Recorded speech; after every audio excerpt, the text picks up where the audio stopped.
caros amigos do YouTube, eu sou Kátia Magalhães, sejam todos muito bem-vindos ao canal Chá com Debate, o seu espaço de interlocução livre e democrática na internet. Com base em uma reportagem publicada hoje no jornal Gazeta do Povo, link aqui na descrição, abordaremos um pouco alguns impactos do coronavírus sobre a economia delitiva, ou seja, sobre os lucros de máfias, cartéis, organizações criminosas mundo afora. Vamos a ele. A primeira indústria, o primeiro setor trazido na reportagem, bastante enfocado na reportagem, é, sem sombra de dúvida, o narcotráfico. É óbvio que com enormes restrições à viagem, sobretudo deslocamentos internacionais, com várias fronteiras fechadas, torna-se muito mais difícil o transporte da droga. Além disso, o isolamento social distancia enormemente o traficante dos consumidores, dos compradores. Então, essa indústria tem sido bastante afetada. Também temos aí um fator muito destacado pela reportagem, que é o papel primordial da China na cadeia de suprimentos de artigos utilizados para a delinquência, para as organizações criminosas. E aí vamos desde os produtos falsificados até matérias-primas para a fabricação de entorpecentes, opioides, ilícitos, etc. Isso é bastante enfatizado pela reportagem. Um outro fator, ainda sobre o isolamento social, diz respeito aos crimes contra o patrimônio. Imaginamos que assaltos, roubos, furtos estejam muito comprometidos com a pouca ou nenhuma circulação de pessoas pelas ruas. Aliás, segundo essa reportagem, gangues especializadas em roubo e ou furto de veículos mundo afora têm visto suas finanças muito comprometidas devido ao confinamento das pessoas em seus domicílios. Tudo, como o engenho humano não costuma ter limites, o que vale também para os setores de atividade delitiva, é claro que essas gangues, essas máfias, não permanecerão de braços cruzados vendo suas finanças despencarem. Enquanto outros setores, esses setores que acabo de mencionar, dão prejuízo devido ao coronavírus, começa a aumentar a prática de crimes via internet. E aí temos estelionatos de todo jeito. De que forma? Pelo bom e velho conto. Vocês sabem o conto do vigário. O conto é o mecanismo utilizado pelo estelionatário para levar a sua vítima a crer, a acreditar numa realidade que não existe, fazendo com que essa vítima arque com um determinado desembolso indevido, tenha prejuízo, beneficiando assim o estelionatário.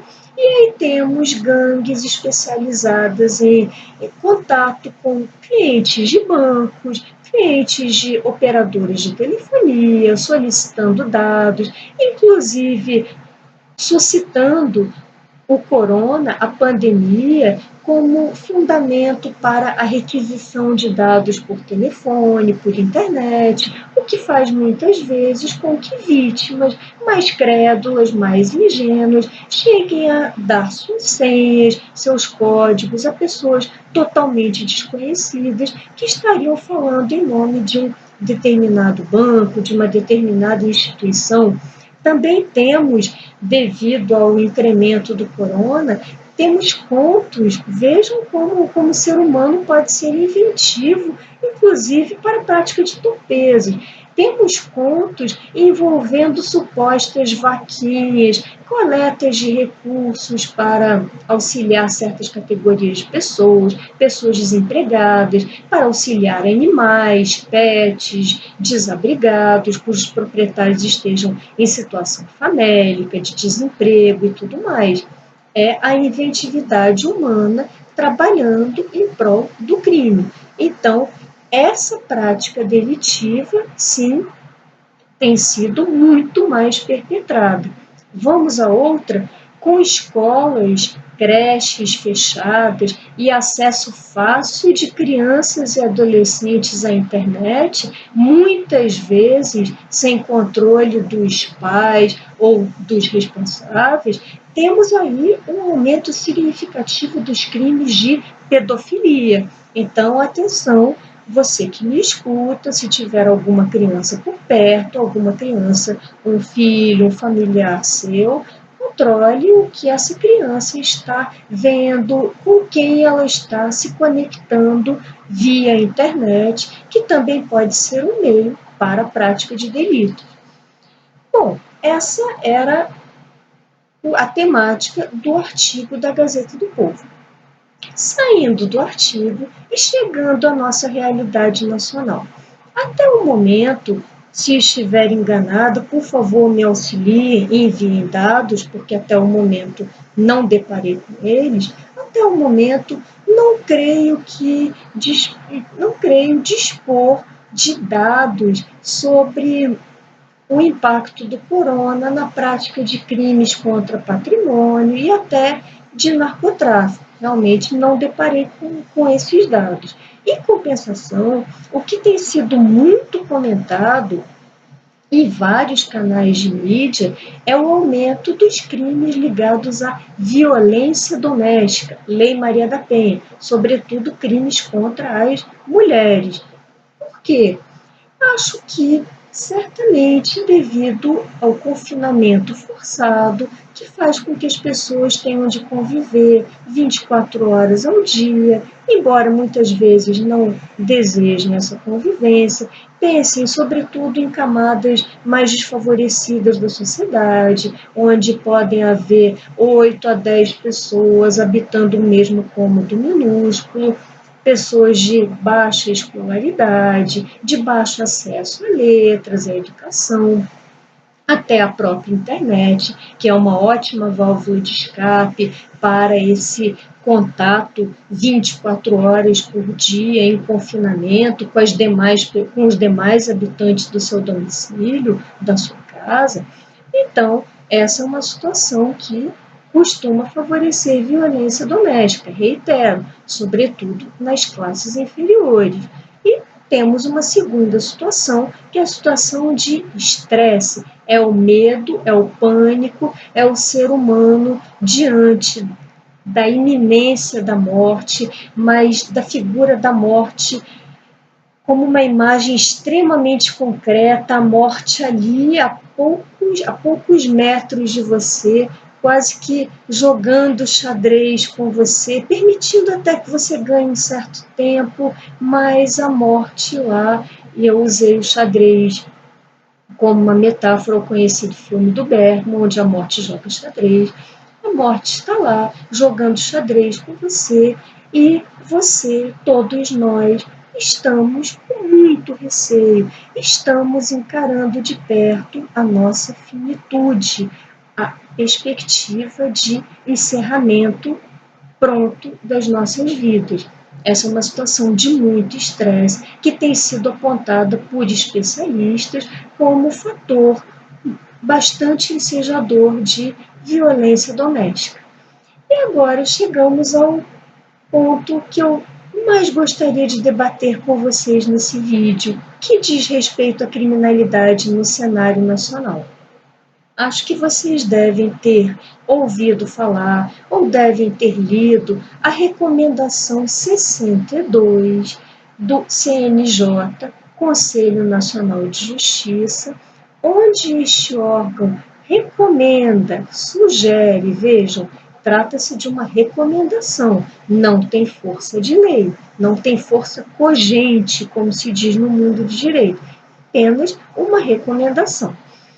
Nessa recomendação, o CNJ sugere, considerando a pandemia de coronavírus, considerando a elevada contagiosidade deste vírus específico, considerando o contato muito próximo de pessoas encarceradas, de pessoas, aí vai toda a comunidade carcerária, incluindo menores sujeitos a medidas socioeducativas. O que é isso? Como nós não temos responsabilidade penal abaixo de uma certa idade, pessoas abaixo dessa idade, a saber, 18 anos, que pratiquem crimes são sujeitas, a medidas socioeducativas, sendo endereçadas, sendo entregues, confiadas a determinadas instituições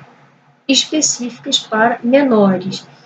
Então, o CNJ, considerando todo esse cenário, recomenda a magistrados de todo o país algumas medidas, como, por exemplo, a comutação, a troca de prisão por alimentos, por pensão alimentícia e liberdade. Até aí, prisão por pensão alimentícia, o não pagamento de pensão alimentícia, inclusive sujeito seu agente ao que se chama de prisão civil. A soltura dessas pessoas não parece acarretar maior risco para a sociedade. Agora vamos a cenários piores. Essa recomendação sugere que os magistrados de todo o país reconsiderem prisões preventivas, prisões provisórias, e aí começamos a falar de agentes de crimes bastante graves, homicídios às vezes qualificados, estupros, crimes realmente de enorme potencial lesivo.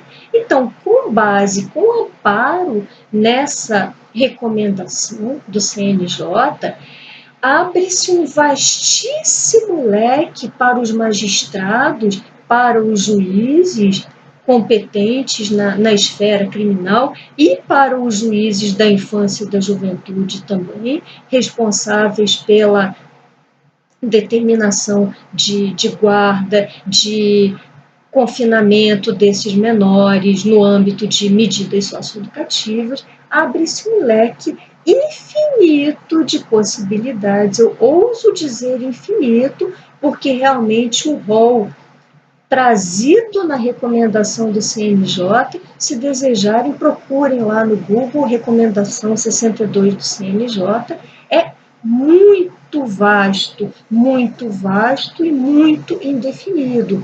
Então, isso abre inúmeras possibilidades à soltura de bandidos, de marginais perigosos, já que, por recomendação do CNJ, agora magistrados podem, em virtude dessa pandemia de coronavírus, rever prisões preventivas, determinar, suspender a obrigatoriedade de presos, por exemplo, em livramento condicional, de comparecerem periodicamente ao juízo, o que é uma medida importantíssima para que o judiciário possa comprovar se aquele preso está, de fato, atendendo às recomendações, às medidas que lhe forem impostas, aquele isolamento social forçado, ainda que em livramento condicional. Então, esse comparecimento ao juízo se encontra temporariamente suspenso. Isso é bastante grave.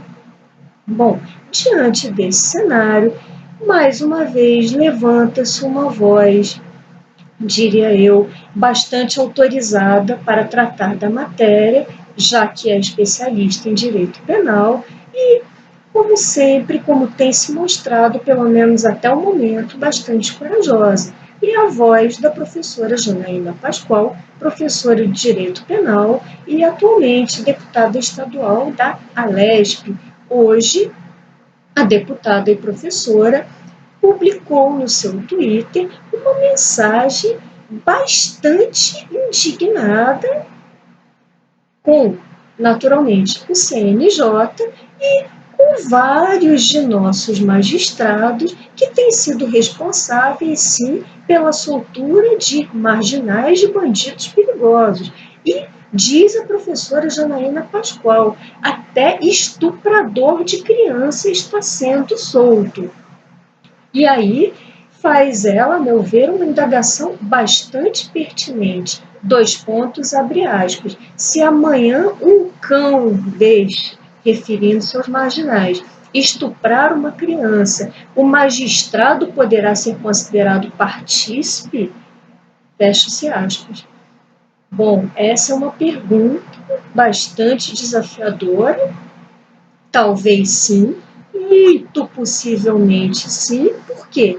Pelo fato daquele magistrado, de forma bastante irresponsável, para dizer o mínimo, ter criado uma situação de risco para a sociedade, ter colocado um bandido perigoso, um marginal perigoso, que ele sabe ser perigoso, à solta pelas ruas, enquanto nós, cidadãos de bem, estamos confinados em decorrência de uma pandemia. E aí vemos a total inversão de valores que costuma reinar no nosso país.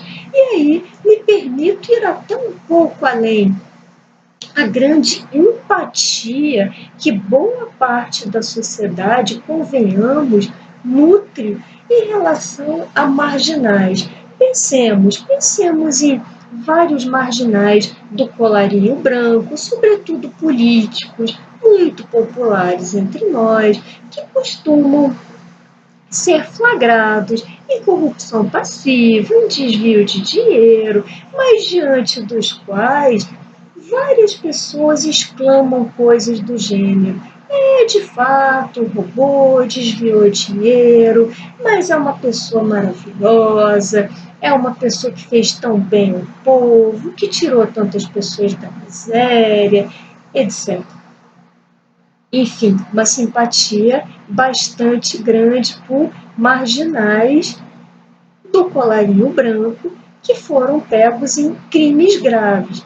Em relação aos marginais dos andares de baixo, e aí me refiro aos marginais das organizações criminosas, da violência diária, dos homicídios, furtos, roubos, estupros, etc., boa parte da nossa sociedade, incluindo a mídia, costuma adotar um discurso de que essas pessoas, geralmente egressas das camadas mais desfavorecidas da sociedade, na verdade, seriam coitadas, entre aspas, vítimas dessa própria sociedade extremamente predatória, fecha aspas. Mas esse é um assunto bastante amplo, bastante profundo e, se for do interesse de vocês, podemos dedicar outro chá aí. Bom, essas eram as reflexões que eu tinha para compartilhar com vocês hoje. Se tiverem gostado desse vídeo, deixem seus likes, comentem. Por hoje me despeço e até o próximo Chá com Debate.